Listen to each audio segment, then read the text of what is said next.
that's fine. If But if you know, no, well, depending on your question, we'll just if every question gets no answer, no, that's good. There'll always be an answer, but it's always just looking at the menu rather than the thing itself. Okay, So, we'll start off just your name and role here at the West Houston Zen Center. well, my family name is Craig Learned, and my Dharma name is Dae Mun, which means great gate. Okay, and about how many years have you been practicing, and what got you interested? Well, not too long. Only about since 1967. So what would that be? That would be 40, 8. 48 years. I went to my first retreat with Philip Kapleau in February of 1967. And what got you interested? You know, there are many reasons people get interested in spiritual practice. And I think one of the common ones is suffering. So it was a curiosity to me that my mind seemed, and of course it still seems that way often, is out of control. And one feels that some event occurs and one has a disproportionate reaction to it. One feels shattered, Mm-hmm. unhappy. And so you just wonder, why am I so, putting it in Buddhist terms, attached to a certain outcome? And why do I consistently want to make myself so miserable? So all this was kind of a prelude to, or opened me to Zen, made me available to Zen when I encountered it. And also having this feeling of I'm living a life of superficiality. I want to get into the heart of it, into the depths of it. So, I think it was a reaction to knowing that experiencing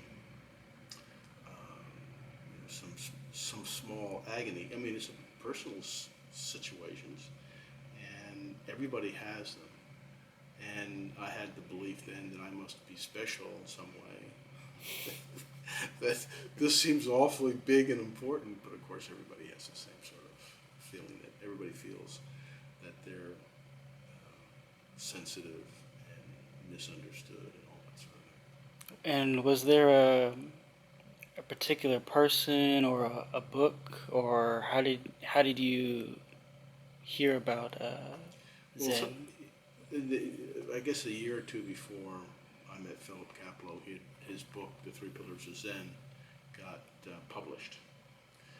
And it just would happen that I went to a college that there was a lot of openness and intelligent people who were interested in Eastern religion, Eastern spirituality. It was kind of a wave, not kind of, it was a wave breaking on the United States shores.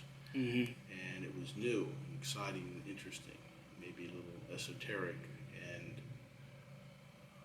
attracted people that way. And Philip Kapleau's book, Three Pillars of Zen, was sort of like a bombshell to people who had been reading about Zen, because it was always very sketchy and seemed very remote and contradictory and inscrutable. Whereas here's somebody who laid it out. He didn't, he gave you the cookbook, the how to do it kind of a book. Mm-hmm. And yet, of course, in the book it became clear that you would really be efficient and helpful to find a sangha and a teacher to at least get you started. Mm-hmm. So I ended up, one of my friends and myself, 15 minutes after graduation from college, got in my borrowed Volkswagen, borrowed from my dad, Volkswagen, and we drove from Florida to Rochester, New York, to start our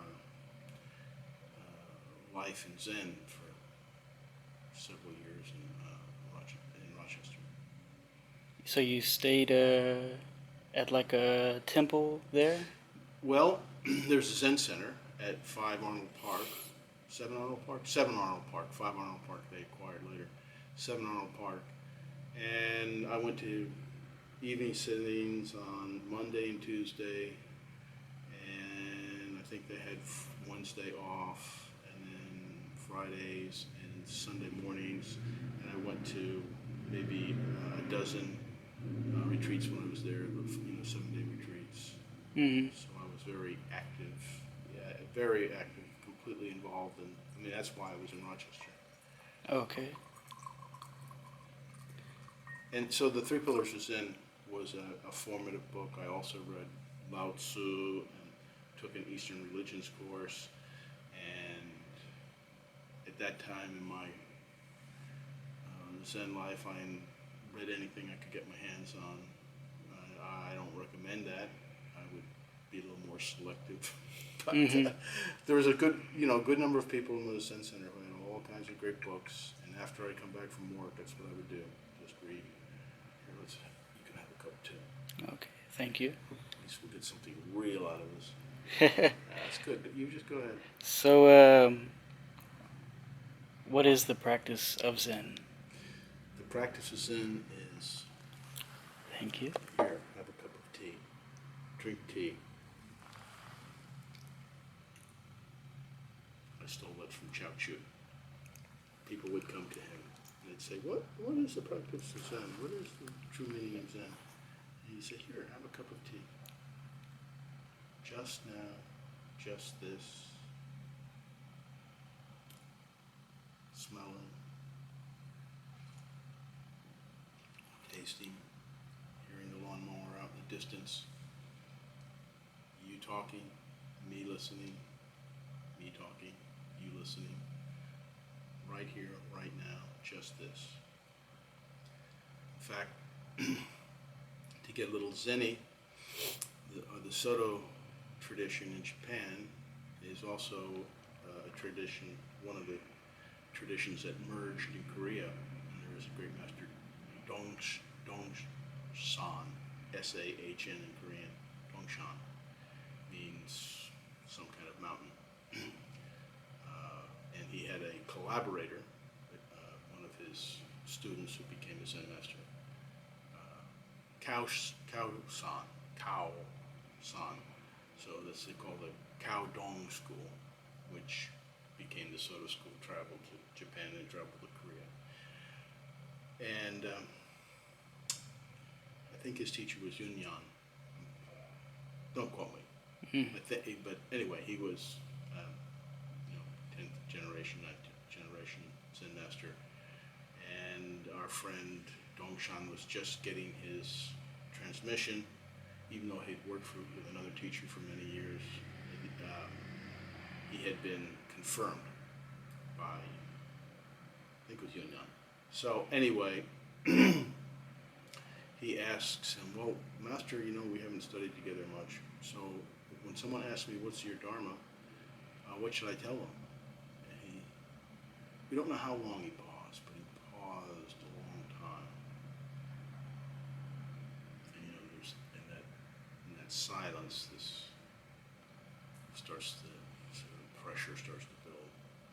And finally he says, just this is it. And it so stunned Dongshan that he fell backwards and stumbled out of the interview room. And he had continued to go on this pilgrimage, went on this pilgrimage. That's the last thing he did was have the interview with the master before he went on the pilgrimage. And as he traveled, he came to a bridge.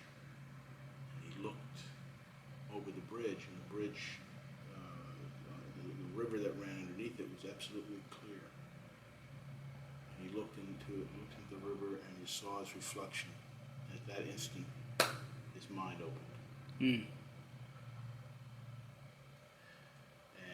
I could recite his enlightenment poem, but now we're getting way off track. What are some of the formal methods practiced here? Well, they're all the methods that came down from the Buddha. mindfulness and meditation, but also let's not forget the precepts. Precepts are very important. The precepts in Buddhism come from the word pratimoksha, which means the emergence of enlightenment. And so to the degree that we can live we take 10 precepts, refraining from killing, refraining from lying, refraining from stealing, refraining from improper sexuality, refraining from heedless taking of drugs and alcohol. It's okay to have a little red wine or something. And then we get into the behavior of speech, not praising oneself and condemning others, not using harsh speech, not using backbiting speech or harsh speech. And then the big one for most of us, and this is the real practice point with the precepts, is non-attachment or not clinging. And of course, the fundamental problem that we all have is what causes our suffering, if you look into it, is clinging. We want a certain outcome, and we cling to that outcome. It should be this way. Oh, should. When you hear that, that is the moment of opinion. I think it should be this way. It's this way, though. The world has it this way. And rather than flowing with it and going with it, we sit there and suffer because the two don't match. So was that your question? Yes. Okay. And also then we have our meditation practices, which you're very familiar with. Mantra practice. Some people like mantra practice. Some people like following their breath, just calm and peaceful. Although that's what the Buddha's practice was, is following the breath. After he came into enlightenment, he had an actual koan of who am I.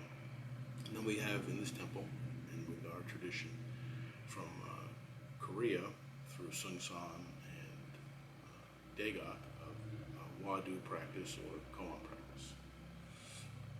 Okay. Building that great doubt, that great doubt sensation, following the koan. What realizations have you made throughout your practice? So when Dongshan looked at the water and his mind opened, what did he attain? Just this? Well, you still get a stick, but because you're too conceptual. But it's a not a bad answer. You have to demonstrate it. So I would say we have sort of classic insight into our life. You're asked, what is your true nature? So if you sit and practice and carry those kind of questions around, you have some insight.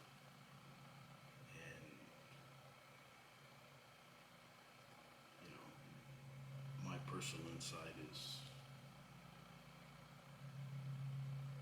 actually it's not personal because when the insight comes, there's nobody there. To say that one enlightens oneself, that's sort of backwards. There's no self to enlighten. Everything's enlightened. 10,000 things are enlightened. So, next question. Okay. You can't really talk about something that can't be talked about. You actually need to get 30 blows and told sit in the zendo and find out for yourself.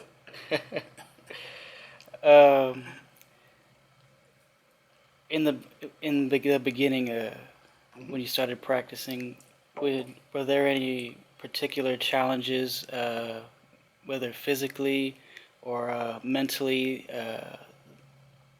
that you faced or overcame? There's always challenges. It's day one to right now. You know, in the beginning, I guess you could say there were some physical issues. You know, getting your legs to the point where you could sit and retreat. There's always the psychological side. Our minds are so unstable and racing. Um, it's difficult to become one-pointed. I was fortunate. Wasn't married. I was single at the time, and when I did marry, I married a lady that we got married in the Zen Center, and she had practiced and we had some very um, positive results in that it helped her get past her, daily sort of existential anxiety that she had. So she was always very supportive of Zen Mm-hmm. to this day. So I can imagine that many people who have a spouse that's antithetical to Zen, good luck. I mean, I see people who come here and they're all gung ho, and then the wife comes and they look around like, oh, this stinks. What are you doing here? You're wasting time. You never see them again, and they take the books here too, and they never bring them back. So just a little side thing. But not to be flip or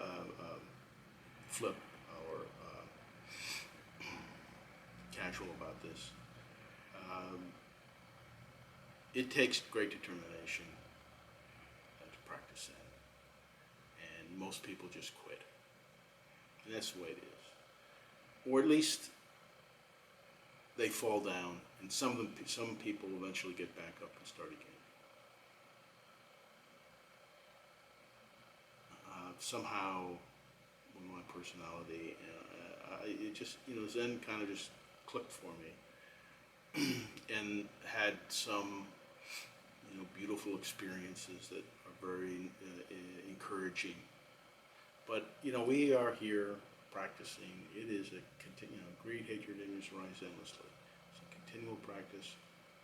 It's day to day, it's moment to moment, and there's always a challenge. Physical, mental, psychological, financial. I mean, I'm joking, but some people have called American Buddhism the upper middle way. I mean, you've got to have some time to be able to practice, which means that you've been successful enough to make a little bit of money so that you can go on retreats Mm-hmm. and come to Zen centers. So I've got that good fortune. Mm. You mentioned books earlier. Are there any particular books you found helpful? Well, I like both of Dae Gok's books, Beyond Buddha, and then Going Beyond Buddha, and then Upright with Poise and Grace. They're in our tradition. They have our vernacular. He's a particularly insightful and topical Zen person. We also have the Sung Song books, which are more religious and speak more from the traditional point of view, but they're good. They're excellent. I like this book by John Tarrant, Bring Me the Rhinoceros. It's a book on koans. Very stimulating, very encouraging. So there's that. 90% of the Zen books are just junk. There are other people researching and just regurgitating what other masters have said. But there are occasionally people that speak from their own experience, and those are usually pretty darn good. Mm. They're out there. How would you recommend someone starting out in Zen practice progressing in maybe how long they meditate or where they meditate? Well, the first thing we have to do is get rid of the notion of progressing, because that is a mental flaw, a mental mistake. You are all the time as you are, enlightened. So it isn't like we're going from point A to point B, psychologically or otherwise. We're just clearing up what's already there, and realizing, awakening, as the Buddha said. And so, how would you encourage one who's just started? Is Yes. that the question? And sitting zazen, so to speak. Well, more is better than less. I mean, seriously, the Zazen is the greatest teacher. We talk about Zen teachers and Zen masters and everything. But yes, there's a function, there's a moment, where it's really great to have somebody who's more senior than you are, who's been there and done that, and you can learn from their mistakes, or they can kind of, help you get back sort of on track, get back to the middle way, the so-called razor's edge, thin, narrow line, just go straight.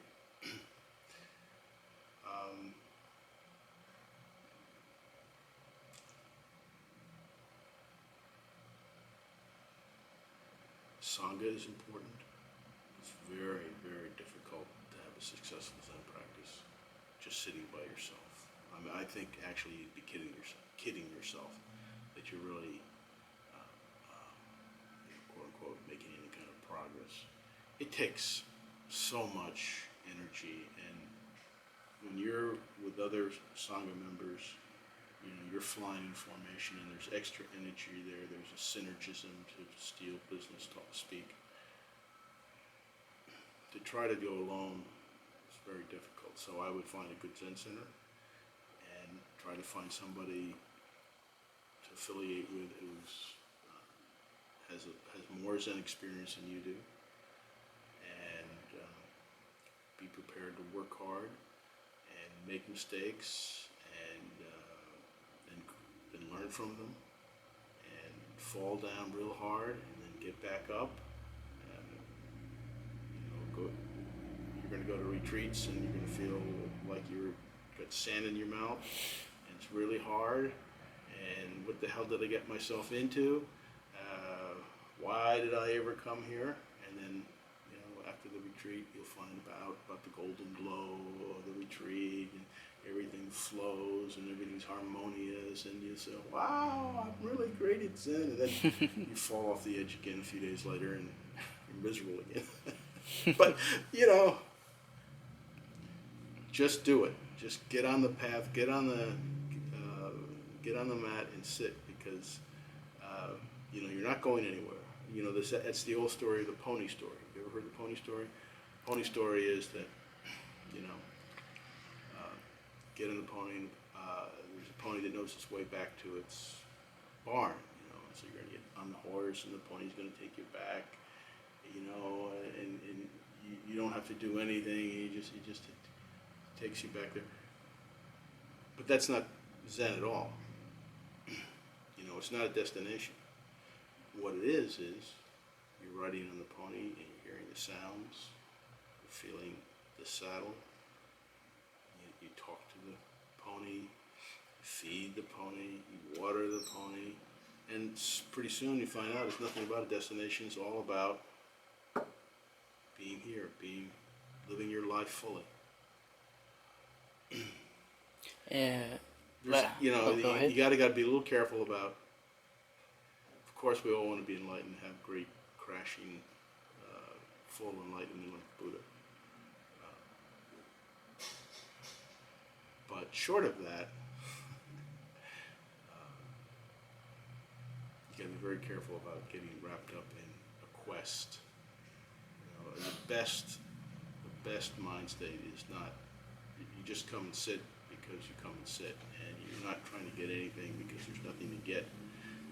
It's like the old story of Vinyadatta. I don't know if I told that to you. Did you ever come to one of my intros? No. You paused. Too late. No. You would have remembered. Vinyadatta lost her head. She woke up one day and she didn't have her head. And she went around screaming, "Where's my head? Where's my head? Where's my head?" And she was so noisy and violent that her family tied her up. And they tried to convince her, "Your head's right here. Your head's right here." So this is sort of an analogy to Zen practice. experience. You immobilize yourself, and you hear Dharma talks, and you really do have a head. You really do have a true nature. That's the analogy, if you will. And then one day, somebody comes over and gives her a little thunk on the head, and she says, "Ouch! Oh, oh! I found my head! I found my head! Oh, I found my head! How wonderful! How wonderful! How wonderful!" So that's a little bit like the craziness of having an awakening experience. Oh my God! I'm everything in the world. Holy cow! There's nobody here. There's nothing. Oh my God! What a fantastic experience! Oh, this is great. But what did you really get? It was exactly, what did you take? What did Dongshan attain when he looked into the water and his mind opened?